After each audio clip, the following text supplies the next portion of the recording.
2024 লোকসভা ভোটে বিজেপির ব্যর্থতা নিয়ে হতাশা প্রকাশ এবার আরএসএস এর মুখপাত্র স্বস্তিকা পত্রিকায় বুথ স্তরে বিজেপি সংগঠনের অবস্থা নিয়েও শঙ্কা প্রকাশ করা হয়।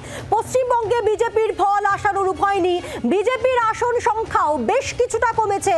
বিজেপি কর্মী সমর্থকদের জন্য এই ফল হতাশা ব্যঞ্জক। বিজেপির উচ্চ আশার ফানুস চুপসে গিয়েছে। দায় এড়াতে চেয়েছেন বিরোধী দলনেতা শুভেন্দু অধিকারী। বহু বুথে এই সংগঠনের কোনো অস্তিত্ব না থাকার কথা কার্যত স্বীকার করা হয়েছে। লোকসভা ভোটে বিজেপির ফল নিয়ে হতাশা প্রকাশ এবার সংঘের মুখপত্রে, যা অত্যন্ত গুরুত্বপূর্ণ। 24 লোকসভা ভোটে বিজেপির ব্যর্থতা নিয়ে এবার হতাশা প্রকাশ আরএসএস এর।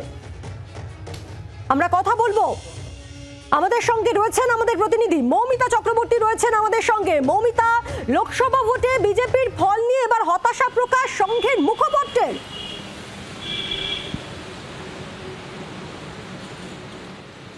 শুধু হতাশা প্রকাশ করা হয়েছে বললেই কিন্তু ভুল হবে। রীতিমতো বিশ্লেষণ করে বিজেপি নেতৃত্বকে কাঠগড়ায় দাঁড় করানো হয়েছে।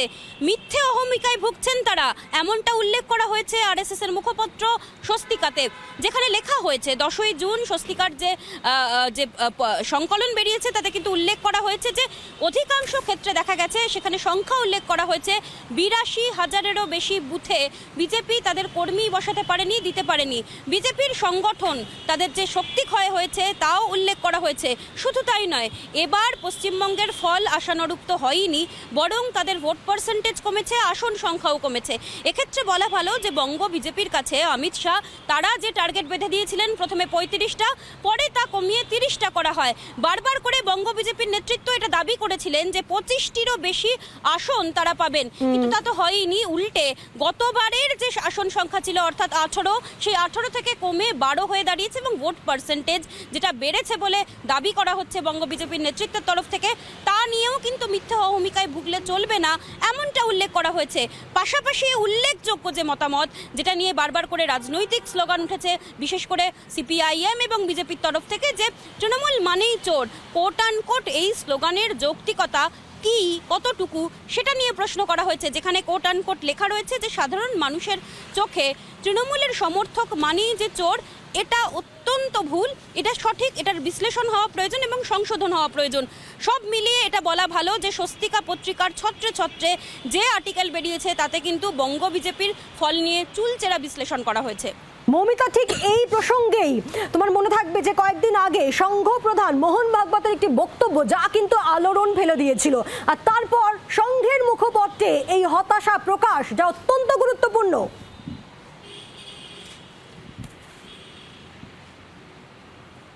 একেবারেই তাই। মোহন ভাগবত তিনি উল্লেখ করেছিলেন সরসংঘ চালকের ক্রিটিসিজমের পর বিজেপির যে ভূমিকা, বঙ্গ বিজেপির ভূমিকা নিয়ে স্বস্তিকা পত্রিকায় যে ধরনের ছত্রে ছত্রে রিপোর্ট বেরিয়ে এলো, তা থেকে মৌমিতা, তুমি আমাদের সঙ্গে থাকো। আমাদের সঙ্গে রয়েছেন রাজ্য বিজেপির মুখপাত্র তথা রাজ্যসভার বিজেপি সাংসদ সৌমিক ভট্টাচার্য রয়েছেন আমাদের সঙ্গে। সৌমিক বাবু, সংঘর মুখপত্রে যে বিশ্লেষণ করা হয়েছে, যে ব্যাখ্যা করা হয়েছে, যেখানে আপনাদের ফল নিয়ে রীতিমতো হতাশা প্রকাশ করা হয়েছে এবং বুথ স্তরে যে সংগঠন যে কতটা দুর্বল তারও ব্যাখ্যা করা হয়েছে, কি বলবেন? প্রথম কথা হলো যে স্বস্তিকা রাষ্ট্রীয় স্বয়ংসেবক সংঘের মুখপাত্র হলেও স্বস্তিকায় বহু এ ধরনের কালামিস্ট আছেন যারা নিজেদের মতো করে রাজনৈতিক পরিস্থিতি এবং নিজেদের মত ব্যক্ত করেন। এ নিয়ে বিভিন্ন সময় আরো বিতর্ক তৈরি হয়েছে, কারণ সবারই একটা ধারণা আছে যে এই মতামতটা হচ্ছে রাষ্ট্রীয় স্বয়ংসেবক সংঘের মতামত। বিষয়টা এরকম নয়। স্বস্তিকায় বহু ক্ষেত্রে এ ধরনের আর্টিকেল বেরোয় যারা সরাসরি রাজনৈতিক বিশ্লেষণ করেন, সামাজিক বিশ্লেষণ করেন, পশ্চিমবঙ্গের জাতিগত সমীক্ষার বিশ্লেষণ করেন, এবং সেই স্বাধীনতাটুকু তাদের আছে যে স্বস্তিকা পত্রিকায় তাদের সেই বক্তব্য ছাপা হয়। রাষ্ট্রীয় স্বয়ংসেবক সংঘ নিঃসন্দেহে সেই বিচার পরিবারের সঙ্গে আমাদের সম্পর্ক সারা সমস্ত মানুষের জানা। আমাদের দলের উদ্ভব, আমাদের দলের বিস্তৃতির সঙ্গে কতটা রাষ্ট্রীয় স্বয়ংসেবক সংঘের যোগাযোগ আছে এটা নতুন করে বলানোর প্রয়োজন নেই, কিন্তু এটা সার্বিকভাবে রাষ্ট্রীয় স্বয়ংসেবক সংঘের মত বলে মনে করার কোনো কারণ নেই। তারা বিজেপির দৈনন্দিন কোনো কার্যক্রমে বিজেপির কোনো চলার পথে কোনো ধরনের হস্তক্ষেপ তারা করেন না। রাষ্ট্রীয় স্বয়ংসেবক সংঘের কাজ রাজনীতি করা নয়। অর্থাৎ সংঘের মুখপাত্রের এই বক্তব্য বা এই ব্যাখ্যা বিজেপির জন্য অস্বস্তির নয়। না, বিজেপির জন্য স্বস্তি বা অস্বস্তি কোনোটাই নয়। বিজেপি তো আত্মসমীক্ষা করবে। সেই আত্মসমীক্ষার সময় তো আমাদের বিচার পরিবারের অন্যান্য মানুষজন সঙ্গে থাকবেন। কিন্তু যেভাবে ব্যর্থতা তুলে ধরা হয়েছে, কিসের ব্যর্থতা? যে রাজনৈতিক দল আজ থেকে মাত্র 15 বছর আগে, মানে যখন এখানে ক্ষমতার পট পরিবর্তনের কিছু পরে 2% ভোট পেয়েছিল, তারা 39% ভোট পাচ্ছে। সমাজের বৃহত্তম জনগোষ্ঠীর অর্ধেকের বেশি ভোট তাদের দিচ্ছে। গোটা উত্তরবঙ্গের বিজেপির যে জয়, আপনি কি মনে করবেন বিজেপি ধরাশায়ী? মুখ্যমন্ত্রী তার নিজের ওয়ার্ডে 8টা ওয়ার্ডের মধ্যে 5টা ওয়ার্ডে তার লিড পেয়েছে বিজেপি। আজকে বিধাননগর কর্পোরেশনে মেয়র, ডেপুটি মেয়র এবং সমস্ত এমআইসিরা তাদের ওয়ার্ডে হেরে গিয়েছেন। এত ছাপ্পার পরেও, এত প্রক্সির পরেও আপনি 69টা মিউনিসিপ্যালিটিতে বিজেপির লিড আছে। কুচবিহারের মতো জায়গায় সেখানে মিউনিসিপ্যালিটিতে লিড করার পরে মন্ত্রী দাঁড়িয়ে বলছেন সমস্ত উন্নয়ন বন্ধ করে দেওয়া হবে। কলকাতা শহরে 45টা ওয়ার্ডে বিজেপি লিড করেছে। সুদীপ বন্দ্যোপাধ্যায় নির্বাচনে জিতেছেন, বুথে তিনি হেরে গিয়েছেন। তবে শ্রমিক বাবু 18 থেকে তো 12টা হয়ে গিয়েছে বিজেপির সিট রাজ্যে। 18 থেকে 12টা হয়ে গিয়েছে।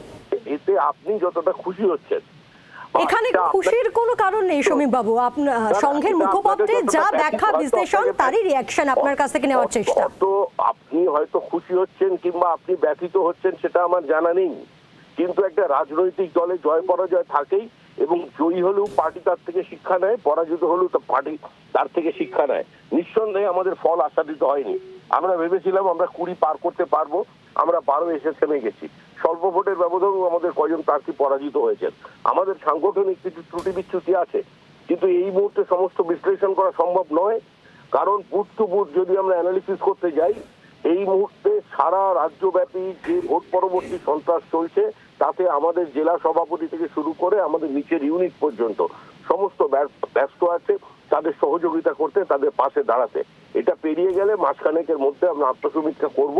যতটুকুনি সংবাদ মাধ্যমে বলা সম্ভব ততটাই আমরা বলবো, পুরোটা বলা যায় না, আপনি নিশ্চয়ই জানেন। ধন্যবাদ। আমরা কথা বললাম রাজ্য বিজেপির মুখপাত্র শ্রমিক ভট্টাচার্যের সঙ্গে। আমরা কথা বলবো তৃণমূল নেতা অরূপ চক্রবর্তী রয়েছেন আমাদের সঙ্গে। অরূপ বাবু, সংঘের মুখপাত্রে সেখানে বিজেপির ফল নিয়ে হতাশা প্রকাশ করা হয়েছে এবং বুথ স্তরে সংগঠনের যে অস্তিত্ব নেই তাও কার্যত ব্যাখ্যা করা হয়েছে, কি বলবেন? আমি এতক্ষণ আপনাদের চ্যানেলেই শ্রমিক ভট্টাচার্য বিজেপি রাজ্যসভার সাংসদ, তার বক্তৃতা শুনছিলাম। শ্রমিকদের সাথে কদিন আগে আমার একটা এরকম আপনাদের সংবাদ মাধ্যমে অনুষ্ঠানে দেখা হয়েছিল। আমি তো দেখেছিলাম শ্রমিকদের 2টো হাত আছে, আজকে হঠাৎ দেখলাম শ্রমিকদের 3টে হাত। তৃতীয় হাতটার নাম হচ্ছে অজুহাত। এই ভোটে হারার পরে এই এত বড় বড় গল্প দিলেন, এই বুথে বিজেপি জিতেছে, এই ওয়ার্ডে বিজেপি হেরেছে। আরে আপনি 18 থেকে 12তে নেমে এসছেন, 18 থেকে 12তে নেমে এসে বাংলার মানুষ ঘাট ধাক্কা দিয়েছে, 303 240-এ নেমে এসছে। এখন আর আপকিবার মোদী সরকার, মোদীর গ্যারান্টি হচ্ছে না। এখন আবার এনডিএতে ফিরতে হচ্ছে, তেলেগু দেশমের পা ধরতে হচ্ছে, নীতিশ কুমারের পা ধরতে হচ্ছে। কেন ধরতে হচ্ছে? আজকে খোদ অযোধ্যা, যেখানে রামলালা প্রতিষ্ঠিত হয়েছে, সেই ফৈজাবাদে বিজেপি হেরে গেছে। সীতামায়ের জন্মস্থানে বিজেপি হেরে গেছে। সমস্ত জায়গায় বিজেপি হেরে গেছে। তার কারণ দেশের মানুষ অন্ন, বস্ত্র, বাসস্থানের কর্মসূচির ভিত্তিতে ভোট দিয়েছে। দেশের মানুষ এই যে নির্বাচনী বন্ডে কোটি কোটি টাকা নিয়ে ওষুধের কোম্পানি ওষুধের দাম বাড়িয়েছে, তার বিরুদ্ধে ভোট দিয়েছে। দেশের কৃষক ফসলের দাম পায়নি, তার বিরুদ্ধে ভোট দিয়েছে। শ্রমিকবাবুরা সেই দিকে দৃষ্টি আকর্ষণ না করে ভাবের ঘরে চুরি করলে যা হয় তাই হয়েছে। আজকে আরএসএস এর মুখপাত্র তার সমালোচনা করেছে। আজকে তো দেখছেন এই যে অভিজিৎ দাস ববি বিজেপির ক্যান্ডিডেট ছিল ডায়মন্ড হারবারে, তাকে বহিষ্কার করতে হয়েছে। কেন? কারণ এই গল্প মানুষ বিশ্বাস করেনি। বলেছিল ডায়মন্ড হারবারে নাকি সাংঘাতিক সন্ত্রাস হয়েছে, এখনো ভোট পরবর্তী সন্ত্রাসের গল্প। আর চিফ ইলেকশন কমিশনার তাকে নিযুক্ত করেছে নরেন্দ্র মোদী। রাজীব কুমার সার্টিফিকেট দিয়ে ফ্রি অ্যান্ড ফেয়ার ইলেকশন করানোর জন্য। গালে থাপ্পড় তো নরেন্দ্র মোদীর মনোনীত লোক মেরে দিয়েছে শ্রমিক বাবুদের গালে। এরপর কাকে এইসব গল্প গাঁজাখুরি বিশ্বাস করাবেন? বিশ্বাস নিজেকেও করাতে পারছেন না বলেই চ্যানেলের ওপর আপনার উপর দোষারোপ করছেন যে আপনি নাকি খুশি হচ্ছেন। প্রশ্নটা কোনো চ্যানেল বা সঞ্চালকের খুশি হওয়া অখুশি হওয়া নয়, প্রশ্নটা হচ্ছে বিজেপি হারায় দেশের মানুষ খুশি, বিজেপির আসন কমায় ভারতবর্ষের মানুষ খুশি, বিজেপির এই অবধারিত হারে বাংলার সেই মানুষগুলো খুশি যাদের আবাসের টাকা 100 দিনের টাকা এই বিজেপির নেতারা আটকে রেখেছিল। এই হার বিজেপির জন্য শিক্ষা।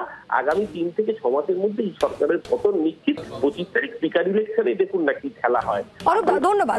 বোঝা গিয়েছে অরূপ চক্রবর্তী ছিলেন তৃণমূল কংগ্রেস নেতা। অর্থাৎ সংঘের মুখপত্রে এই যে ব্যাখ্যা তা রীতিমতো চাপানো তো শুরু হয়ে গিয়েছে। মৌমিতা চক্রবর্তী ছিলেন আমাদের প্রতিনিধি। মৌমিতা, তোমাকেও ধন্যবাদ।